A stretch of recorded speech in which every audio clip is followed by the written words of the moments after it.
Greetings all. It is Sunday. It is the 24th.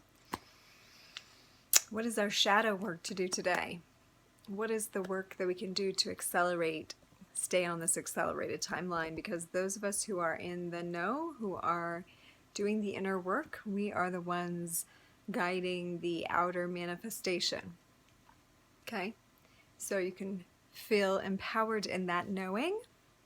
Today and last night, a few points came up several times. So to me, that's a clue of something to work on. And one of them is women are crazy. And I find this interesting and applicable because there are some characters that are women in the world scene that I've heard this about.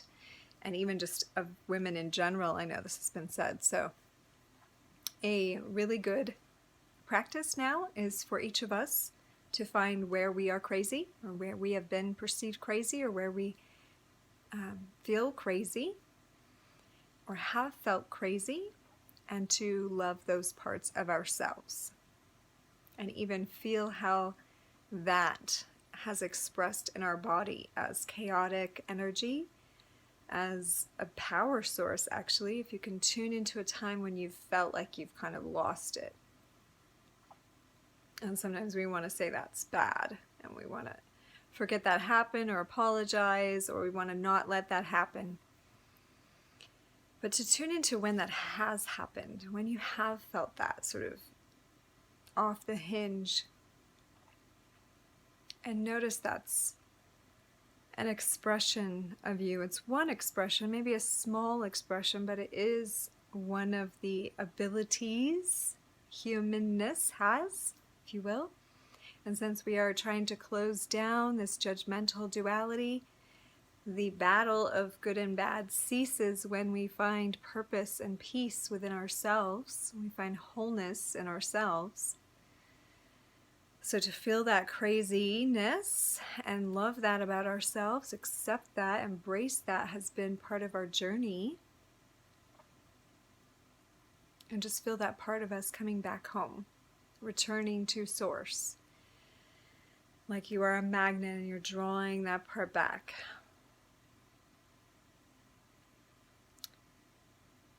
Okay. Another one that has come up is broken promises. Okay.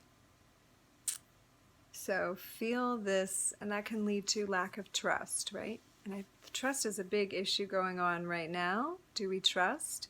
Do we trust our government? Do we trust ourselves? Do we trust the medical industry? Do we trust the news? Do we trust? Can we trust people in our lives? Can we trust family? Can we trust ourselves? So if there's lack of trust in any of those arenas, then first we have to turn that around to the self and ask, when have I not trusted myself? And when have I not trusted life? Because this is really where it comes down to. This is a first chakra issue. In order to make it through this initiation, this passage of trust, is to look at, do I trust life? Do I trust the universe? Do I trust God? And when have I not? When have I tried to make it like that I'm controlling everything? And so in that, we can find, okay, the places that maybe we haven't trusted and how that feels in the body to not trust. And if you notice that, if you tune in with me now, that actually is a clenching in the lowest chakra when we don't trust. It's like a gripping, a holding on. And so feel when we have had lack of trust. And just love that about ourselves. Embrace that part of ourselves too, as part of our learning journey. We have to experience closed chakra before we experience open. The shadow always comes before the light. So as we're experiencing lack of trust, or seeing lack of trust, then we notice where we have experienced that in ourselves and against life, not trusted life. And we can love that part of ourselves. We can embrace that. We can breathe into that lowest center. We can feel it relax and open and expand into life. And we can feel that we actually are able to access, even just a little bit, this surrender piece, this trusting of the bigger plan, right? Trusting of the source that's moving through us, that there is, in fact, an unfolding that is rolling out, if you will, everything that has been kept tight within. So in this trust of self, of the universe, we heal that rift in trust. We heal that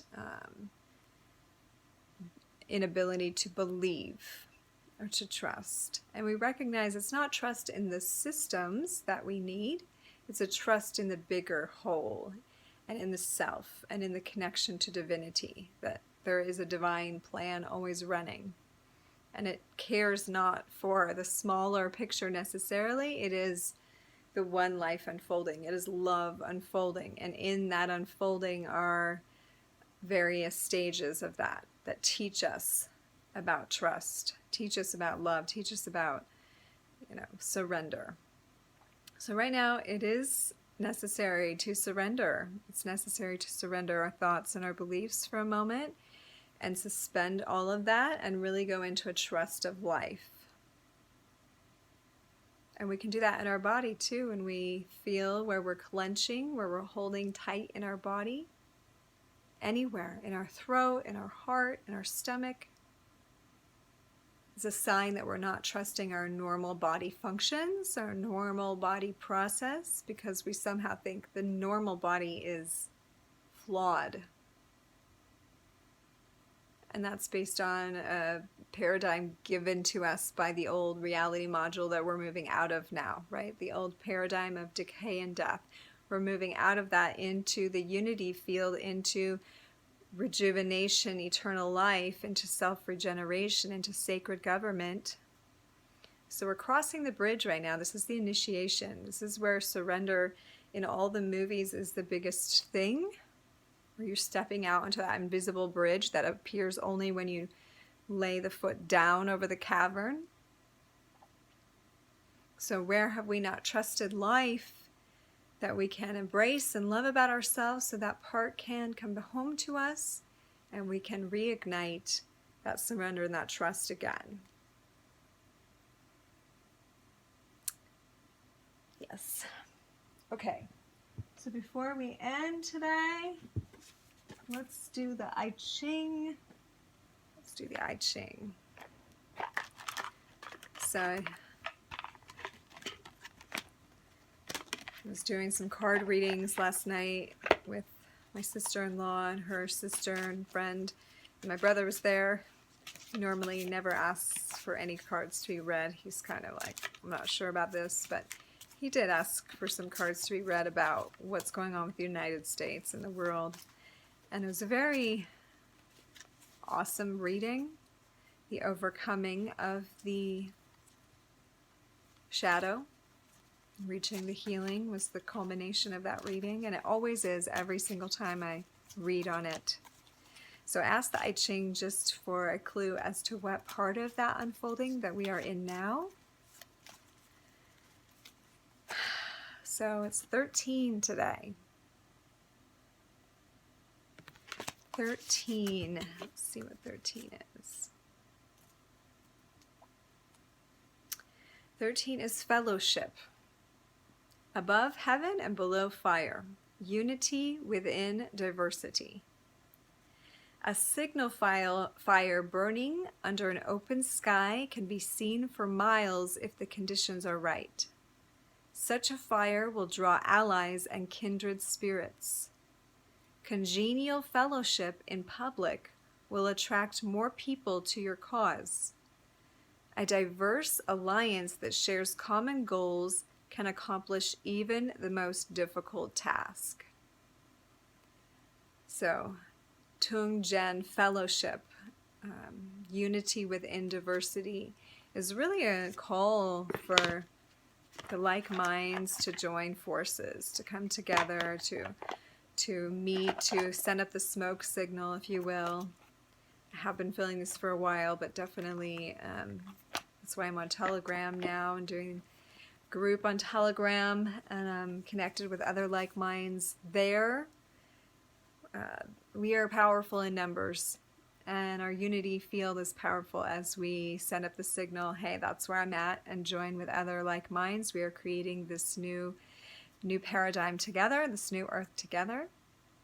So you are one of those in my family. I feel like maybe there's something more in the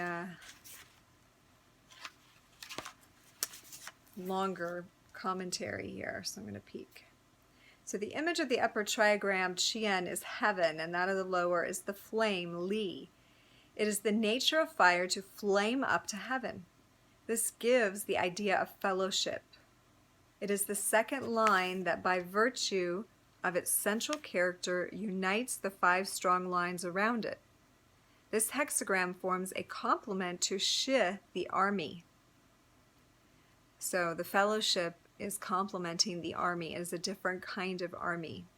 In the latter, danger is within and obedience without, the character of a warlike enemy, which in order to hold together needs one strong man among the many who are weak.